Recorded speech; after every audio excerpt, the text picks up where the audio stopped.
Hi everybody, it's Az here from Heel vs Babyface, and at long bloody last, we actually get to play Hearthstone in Europashire, and thank goodness. I'm still getting over what I've got, and last night I was asleep again, and when I woke up I heard that it was on, and I had a quick jump on, played for a couple of hours, and I'm going to bring you the opening segments of Hearthstone, because you go through a tutorial phase, which is very good, and it gives you a good understanding of the basic mechanics of how Hearthstone works. Now, first of all, you've got your two major heroes. So in this case, I'm playing Jaina Proudmoore. Oh yeah. And I'm fighting against Hogger. The red blood drop that you can see is my health. So I've got 27 health. Hogger has 10 health, and then in the bottom right hand side you can see these blue little mana crystals, and you gain one of those per turn, and you can use those mana crystals to summon cards, spells and abilities into the fight. Now then, I've got a couple of minions out here. I've got the Bloodfen Raptor, and I've also got this Murloc. The number on the left hand side, the yellow number, is its damage. The number on the right hand side, just like Jaina Proudmoore, is its health meter. And when two minions collide, it's not just a simple matter of your attack versus their health, or their attack versus your health. Your health and attack goes up against their health and attack. So what that means is, if I attack it with my Raptor with 3 damage and 2 health, and that little gnoll there's got 1 health and also 1 damage, I would hit it for 3 damage and kill it, but it would also hit me for 1 damage and reduce my health down by 1. So I'd become 3 and 1, whereas the gnoll would actually be defeated. But you don't have to fight the minions should you not wish to. The only way that you guarantee have to fight them is if they have a taunt ability, and we'll come to that in a later on fight. You can set your minions to attack directly at the boss itself. So I was attacking Hogger, and I've reduced Hogger now down to 7 health. So in that instance, I actually wanted to get rid of that minion because it had quite a high damage ratio, and that now clears the way for me, fingers crossed anyway, to go through and take care of Hogger. So, I got 5 mana crystals down at the bottom, and I've got the Razorfen Raptor out. This fireball does 6 direct damage, so if I use 4 of my mana crystals to operate it, boom! Hogger goes from 7 health down to 1, and then I can finish it off with my Raptor that's got a +3 attack. Nothing can mitigate once you go through to the boss unless they've played abilities to do so. So that is the very opening fight that you have to do, and as a reward I got myself a couple of brand new cards. So here we go, I've taken care of Hogger. We're now moving on to Milhouse Manastorm, and what I'm going to do is I'm going to separate these 6 fights into 2 videos. The first 3 fights in video 1, the second 3 fights in video 2, and the final boss is pretty darn cool, but you'll have to wait to the second video. Don't worry, both of them are coming out today. So we're all pretty familiar with Milhouse Manastorm. He's also a mage, so it's going to be a mage versus mage situation here. You toss a coin to see who randomly goes first. I won that roll, but I also get to decide whether the cards that it gives me at the beginning are the cards that I want to keep. I can discard them back into my pack and take out some random new ones. So if you've got, for example, some cards which require a lot of mana crystals to summon, so that one, for instance, my fireball requires 4, but I've got to wait at least 4 turns before I could use that, you might want to discard it for the time being and hopefully pull out a card with a lower mana cost, and that way you can get more minions into the fight. So I've already got 2 in. I've already got my Murloc and also my Raptor again, and Milhouse has taken a little bit of a pounding. Now he's just taken his 2nd mana crystal, so let's see what he comes out with.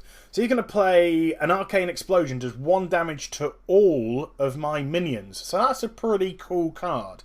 So if you've got a lot of minions on the opposition side that you want to get rid of quickly, maybe they're low health minions, something like that Arcane Explosion can decimate what's in front of you and allow you a nice easy access through to the boss itself. But I decided to pimp up my Raptor by getting that other dude out, because he had a bonus that when he comes into the battle, he gives +1 attack to other minions, which is pretty cool. But again, I've had my minion wiped off by another Arcane Explosion, but I still can do lots and lots of damage with Milhouse Manastorm. I had the 4 mana crystals there, so I did that direct damage with the fireball, and that took 6, a huge amount, 6 off. So that's a stonking amount. Now, don't fret, because depending on which class you pick and which cards that you actually pick, because you don't have to just pick all magey cards for a mage deck and druid cards for druid deck, etc, etc. You can get cards which replenish health, and that's replenish health to your boss. So what Milhouse Manastorm, I think, seems to be showing off in this fight, because each of the bosses that you're fighting in the practice rounds have an ultimate weakness, so to speak, that's kind of telling you don't do this. He's hoarding all his mana crystals, and he's hoarding all his cards. It's saying, look, if you've got cards and you've got mana crystals, play them. Get them out. But it looks like Milhouse Manastorm is waiting for that one big card to come out. He needs X amount of crystals to summon it in, but he's holding on to them for whatever reason, and it's cost him the fight, because it's allowed me to just purely pound and pound and pound and pound and pound and pound and pound on him. So there's 2 down, 1 more to go for this video, and it's Lorewalker Cho. Now, it's quite interesting that the bosses that we get to fight in the warm-up aren't the bosses that you get to choose from when you go into the game itself, which is a little bit weird. Maybe they'll come later on. When Hearthstone's been out for a little bit longer, they'll start to add more bosses in. But it's just quite intriguing that you've got like your Hoggers and your Milhouse Manastorms and your Lorewalker Chos, and yet I can't seem to find. Or, because I'm just new to this, remember, I haven't played any of this, maybe there's hidden bosses. I mean, I've seen WoW Hobbs play Deathwing. So who knows? Who knows what may be out there? Now then, Lorewalker Cho is going to play cards with his crystals. So I need to play a little bit more tactically here. Milhouse Manastorm was pretty easy to take care of. So I'm just going to blow away that minion and then attack directly at Lorewalker Cho. He's got a lot more health than the other two. So this is more of an evenish fight than we've had to date. Hogger, remember, only started with like 10 health. And I started with 27, 30, whatever it may be. So he's going to bring in his minions. I've now got 3 crystals. So if I bring, let's say, what should I do? This dude in here, then my Murloc gains another attack. So what I could do is either use the Murloc to take care of this minion here, or bypass it and go again straight for Lorewalker Cho, and which I decided to do and took 3 damage off.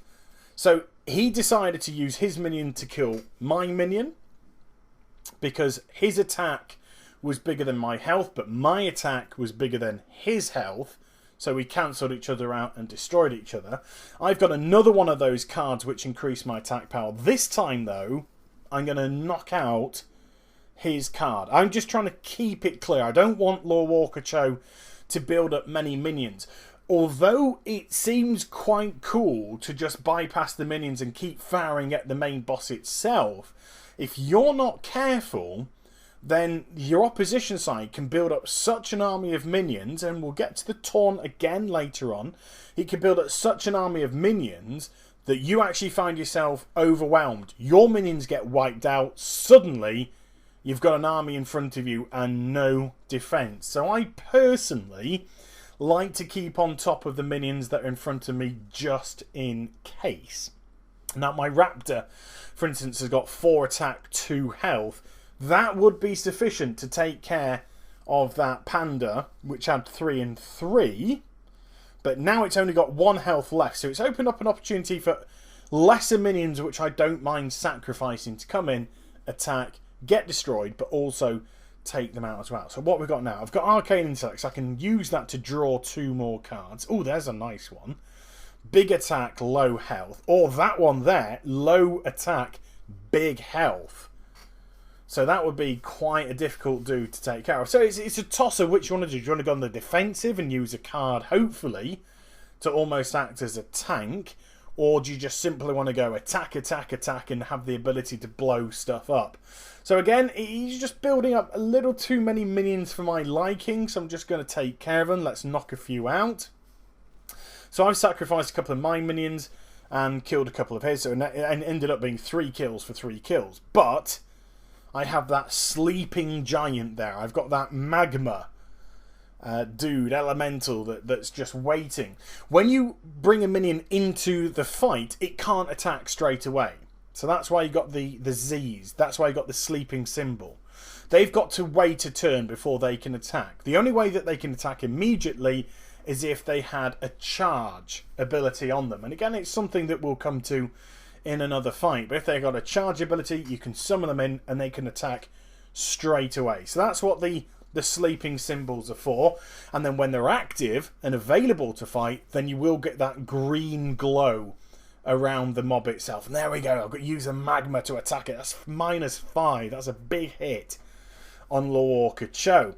And you also can get some very nice little sexy cards. I'm going to bring this Nightblade, I believe, if I can remember correctly. I'm going to use this Nightblade here. If I bring them into the attack, then it would deal 3 damage to the boss on the other side simply by summoning them in. But the Fireball is 6 direct damage, much better for me. So I'm just going to use that to take out its elemental and then use my 2 other minions, 1 and then this one to hit another 5. So Lorewalker Cho is in all sorts of trouble. And then when you can't do anything else, you literally click your end turn. If there's nothing more that you can do, if you can't use any more mana crystals to summon in cards, bosses, minions, abilities, you have to end your turn and let the boss or the other person who you're playing against take over. So here we go, there we go. Summoning in the Nightblade, -3 directly off the boss simply by bringing them in. So when you construct your deck, look at the abilities that the cards bring to you. Look at the opportunities that you can get from summoning cards in. And that is going to be the level of skill in this. How you construct your deck and get other cards to work and function for you. But here we go. It's all over for poor Lorewalker Cho now. I'm going to take care of its minion and then use... Which should I use? I'll use the turtle. It's not done a lot. Use that to finish off the fight. So that's 3 of the preliminary bosses down. 3 more to go. This is the end of the first video. The second will be up later today. And I will be live streaming Hearthstone tonight. I'll be sticking every little bit of medicine under the sun inside of me to keep me awake to do so. So I hope you enjoyed the vid. Please do like, comment and subscribe to my channel. Follow me on Twitter, Facebook and also twitch.tv/HealVersusBabyface for live streaming. I'll be back with some more stuff very soon. You take care everybody. Bye bye.